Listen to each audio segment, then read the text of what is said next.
Hai sobat, kali ini Berha mau cerita pengalaman mendapat sebuah perintah. Yang namanya perintah tidak boleh diabaikan. Walau capek, juga ya jalankan perintah ini. Dari siapa perintahnya? Papa mau tahu banget atau pura-pura pengen tahu? Ini perintah agar jiwa Berha mau memuji Tuhan. Wah, yang ini Papa juga mau.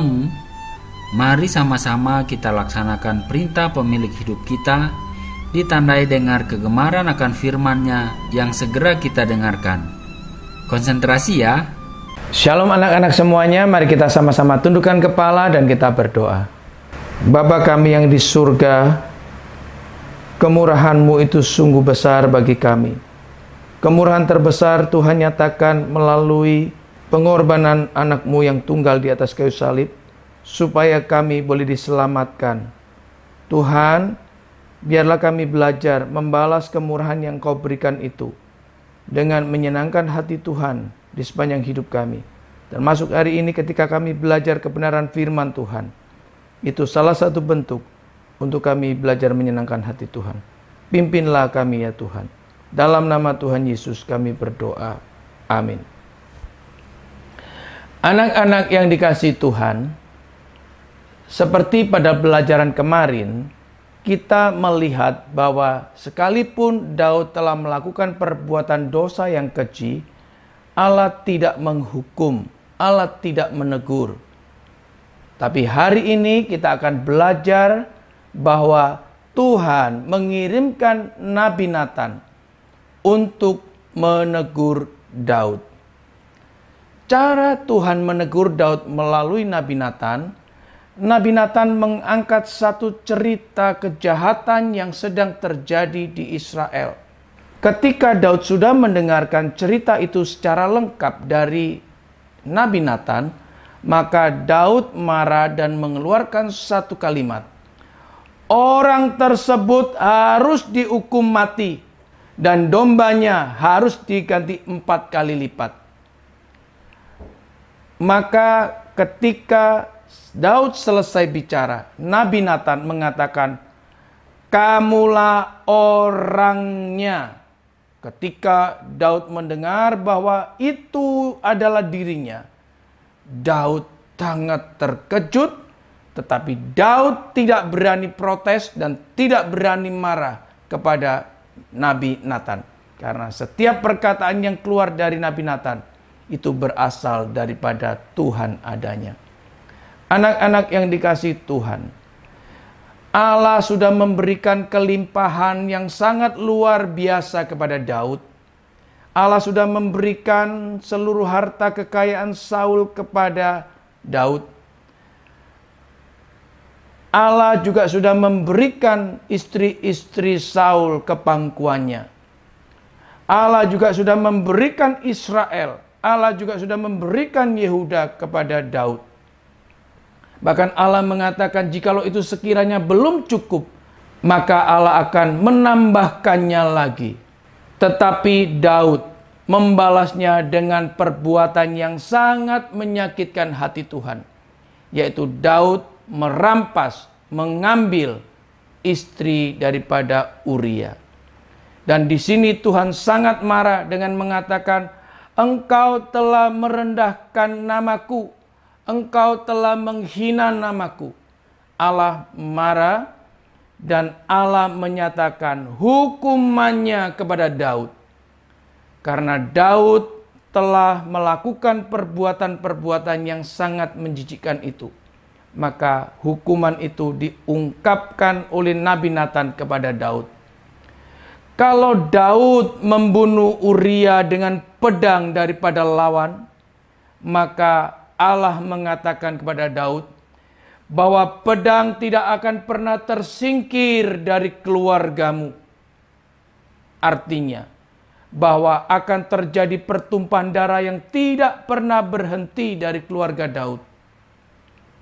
Yang kedua, kalau Daud melakukan dengan cara sembunyi-sembunyi terhadap istri Uria di dalam perzinahannya, maka Allah akan mengambil istri-istri Daud dan diberikan kepada orang lain Dan itu akan Allah kerjakan secara terang-terangan, terbuka di mata seluruh orang Israel.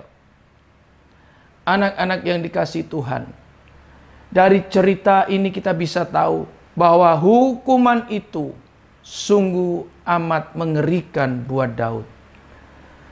Nah, tetapi ketika Daud mendengarkan semua bahwa hukuman itu harus diterimanya, maka Daud segera minta ampun. Daud bertobat dari perbuatan salahnya. Dan ketika itu diucapkan oleh Daud, "Aku telah berdosa kepada Tuhan," maka Nabi Nathan mengucapkannya, "Ya, dosa itu telah dijauhkan daripadamu dan engkau tidak mati." Anak-anak yang dikasihi Tuhan, sebenarnya apa yang dilakukan oleh Daud, perbuatan dosa yang telah dilakukan oleh Daud, hukuman matilah yang layak diterima oleh Daud. Tetapi karena pertobatan Daud, Allah tidak menghukum mati. Dari cerita ini, kita boleh tahu bahwa pedang itu tidak pernah tersingkir daripada keluarga Daud selama-lamanya. Bahwa kekacauan juga tidak pernah tersingkir dari keluarga Daud selama-lamanya. Tetapi ingat, pada pelajaran yang lalu, kita sudah pernah mendengarkan bahwa kasih setia Tuhan tidak akan pernah hilang daripada keluarga Daud dan keturunannya. Bahwa Tuhan akan mengokohkan keluarga Daud dan kerajaannya. Maka dari cerita ini, kalau kita padukan, Tuhan tidak menghukum mati. Karena Tuhan punya rencana yang sungguh ajaib, yaitu untuk menghadirkan Kristus di masa yang akan datang. Maka Tuhan memberikan kesempatan kepada Daud untuk boleh hidup, keturunannya pun boleh ada seperti yang Tuhan inginkan. Dari cerita ini maka timbul pertanyaan, apakah Daud secara moral lebih baik daripada Saul?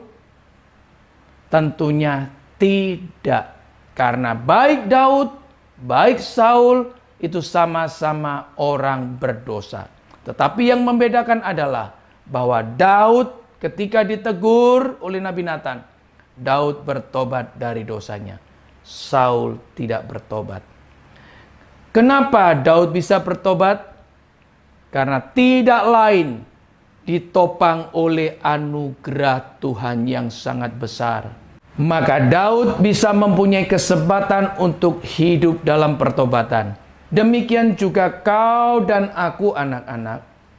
Jikalau bukan anugerah Tuhan yang menopang hidup kita, kita tidak akan pernah sadar bahwa kita ini adalah manusia yang berdosa. Tetapi hari ini, kau dan aku diingatkan bahwa anugerah Allah sajalah yang memampukan kita untuk hidup dalam pertobatan, hidup di dalam anugerah Tuhan. Amin. Mari kita sama-sama tundukkan kepala dan kita berdoa. Bapa dalam sorga, kami bersyukur dan berterima kasih jikalau hari ini kami boleh mengetahui bahwa anugerah Tuhan sajalah yang menjadikan kami mampu bertobat. Anugerah Tuhan sajalah yang mampu menyadarkan kami bahwa kami adalah manusia yang berdosa, yang memerlukan Kristus Yesus. Dalam nama Tuhan Yesus kami berdoa. Amin.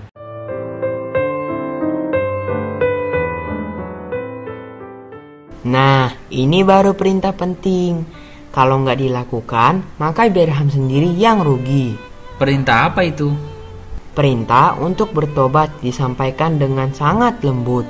Bahkan, pemberi perintah yang sangat agung sempurna sekalipun, kita tidak mau menerima undangannya. Ternyata, memberikan anugerah agar kita sadar terhadap dosa. Jadi, waktu Abraham melakukan perintah ini, maka seluruh tubuh Abraham jadi segar dan bersuka cita. Apakah sobat BDKA juga merasakan hal yang sama? Besok persiapkan baca 2 Samuel pasal 12 ayat 14 sampai 23. Amin.